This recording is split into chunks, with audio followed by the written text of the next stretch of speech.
Hello everyone, Radhe Radhe. Navratre आने ही वाले हैं और नवरात्रे की पूजा में हम कलश स्थापना करते हैं। आज की इस वीडियो में हम यही देखेंगे कि आप कलश स्थापना कैसे कर सकते हैं। कलश माता रानी के सीधे हाथ की तरफ रखें, उल्टे हाथ की तरफ रखें, कलश में क्या डालें क्या नहीं डालें और भूल के भी आपको क्या गलती नहीं करनी चाहिए कलश स्थापना करते समय।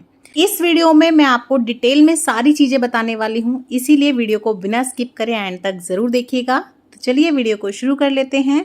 कलश स्थापना के लिए सबसे पहले हम कलश ले लेंगे। आप चाहें तो इस तरह का मिट्टी का ले सकते हैं या आपके घर में जो भी पीतल का, तांबे का इस तरह से लोटा हो, स्टील का भी आप ले सकते हैं, आप वो ले सकते हैं। अच्छे से इसे धो लीजिए, मांज लीजिए, आप वो भी ले सकते हैं। और अगर आप मिट्टी का ले रहे हैं तो हो सके तो आप कोरा यानी कि नया ही लें, लेकिन कई बार नहीं भी ले पाते तो कोई बात नहीं, आप उसे अच्छे से धो के यूज़ कर सकते हैं। उसके बाद हम अपने कलश के कंठ पे अच्छे से इस तरह से कलावा बांध लेंगे, स्वास्तिक पूर लेंगे। अगर आप किसी धातु का कलश ले रहे हैं तो कोई दिक्कत नहीं है, लेकिन अगर आप मिट्टी का कलश ले रहे हैं, कोरा ले रहे हैं, तो आप पहले ना उसे थोड़ी देर के लिए पानी में भिगो दीजिएगा। इससे जो है आपका कलश पानी सोखेगा नहीं और लास्ट तक जो है ना उसमें पानी रहेगा। वरना कई बार क्या होता है, नवरात्रि 9 दिन के हैं, आपका जो कलश है ना वो खाली हो जाता है, रित जाता है, जो कि अच्छा नहीं रहता है।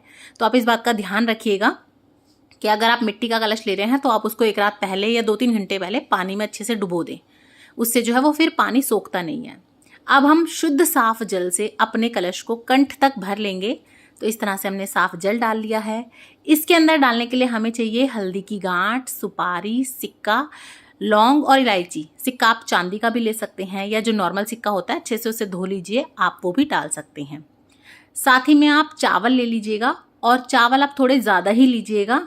एक तो हमें अष्टदल कमल बनाने के लिए भी चाहिएंगे और यहाँ पे मैंने ये लिए हैं आम के पत्ते। तो आप आम के भी ले सकते हैं, आप चाहे तो पान के भी ले सकते हैं या फिर वो जो अशोक के आते हैं आप वो भी ले सकते हैं। बस आप देख लीजिएगा कि 7, 11, 21 इस तरह का गुच्छा ले लीजिए या 5 भी ले सकते हैं आप, और कटे फटे पत्ते आप हटा दीजिएगा। सबसे पहले हम अपने कलश के जल में गंगा जल मिला लेंगे। उसके बाद जो हमने ये सामग्री ली है हम वो डालेंगे। और अगर आपके पास हल्दी की गांठ नहीं है, कोई बात नहीं, जो आपके घर की हल्दी है जो आप यूज़ करते हैं खाना बनाने में, आप एक चुटकी वो डाल दीजिए। और ये जो हम लौंग इलायची डालेंगे ये भी आप देखिएगा कि लौंग के अंदर फूल हो और इलायची खराब ना हो। नहीं लाते हैं तो बहुत अच्छी बात, लेकिन अगर आपके घर पे पहले से रखी है, साफ़ सुथरी है, तो आप यूज़ कर सकते हैं। थोड़ी सी दूर्वा और फूल डाल देंगे हम। उसके बाद थोड़े से हम चावल डाल देंगे। तो इस तरह से आप ये चीज़ें कलश में डाल दें। उसके बाद हम अपने पल्लव पे इस तरह से तिलक कर लेंगे। तो आप रोली से और चंदन से, दोनों से इस तरह से अपने जो पत्ते हैं उन्हें टीक लीजिए अच्छे से। कलश के ऊपर रखने के लिए हमें नारियल चाहिए और नारियल आपका पानी वाला ही हो, सूखा मत लीजिएगा।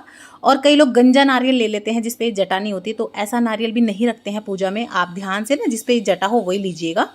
जब हम कलश स्थापना करते हैं तो सबसे महत्वपूर्ण होता है कि हम नारियल कैसे रखें।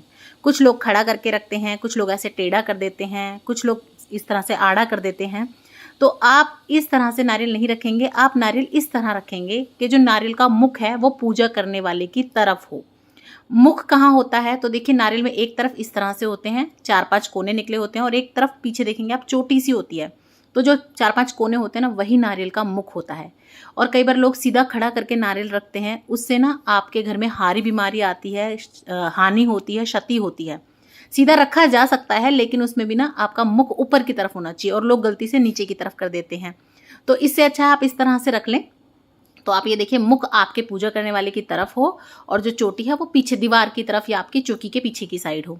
इस पर डिटेल में वीडियो है, मुख कहाँ है कैसे, अगर आपको अभी भी क्लियर नहीं हुआ तो आप उस वीडियो में जाके देख सकते हैं। फिर नारियल के ऊपर आप या तो कलावा बांध लें या फिर चुन्नी बांध लें, खाली नारियल नहीं रखना है। और इसके ऊपर भेंट बांधी जाती है मनोकामना पूरी करने के लिए। अगर आप भी कोई मनोकामना मांगते हुए माता रानी को प्रसन्न करना चाहते हैं, अपनी मनोकामना पूर्ण कराना चाहते हैं, तो भेंट बांध सकते हैं। भेंट कैसे बांधी जाती है उसका मैं अलग से वीडियो दे दूंगी, अगर आपको चाहिए तो आप कमेंट में मुझे बता दीजिएगा।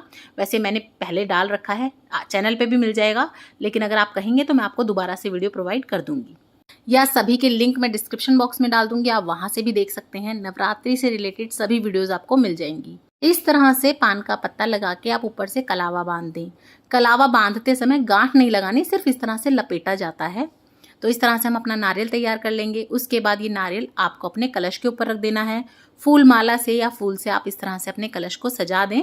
अब बात कर लेते हैं ये कलश आपको रखना कहाँ है। तो ये कलश आपको माता रानी के सीधे हाथ की तरफ रखना होता है और जो पूजा कर रहा है उसका उल्टा हाथ। बहुत कंफ्यूजन होती है, तो आप ध्यान रखिएगा कि माता रानी के सीधी तरफ इस कलश को रखा जाता है।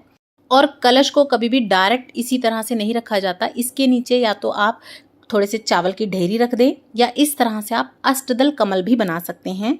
तो इस तरह से हम अष्टदल कमल बना लेंगे और उसके ऊपर हमें अपना कलश रखना होता है। डायरेक्ट आप नीचे नहीं रखेंगे। आप प्लेट में चावल रख के भी रख सकते हैं या फिर जो आपने नवरात्रों में जो बोए होंगे, तोला बोलते हैं जिसे, या प्लेट में बोए होंगे, आप इसके ऊपर भी अपना कलश रख सकते हैं। या तो आप चावल के ऊपर रखेंगे या जो ये आपने जो बोए हैं इसके ऊपर रख के ये भी आप रख सकते हैं। माता रानी के सीधी तरफ रखना है। और घने हरे भरे ज्वारे आप कैसे बो सकते हैं उसका वीडियो भी चैनल पे आ चुका है, देख लीजिएगा। तो देखिए इस तरह से आप कलश स्थापना कर सकते हैं। आई होप मैंने आपके सभी डाउट क्लियर कर दिए होंगे। फिर भी अगर आपको कोई डाउट है, कोई क्वेश्चन है, तो आप कमेंट करके मुझसे पूछ सकते हैं। मैं पूरी कोशिश करूंगी समय रहते आपके सभी प्रश्नों के मैं जवाब दे सकूं। वीडियो अच्छी लगी हो तो ज़्यादा से ज़्यादा शेयर कीजिएगा अपने फ्रेंड्स एंड फैमिली के साथ, और इसी तरह की और वीडियोस देखने के लिए चैनल पर बने रहिएगा। जय सिया राम, राधे राधे।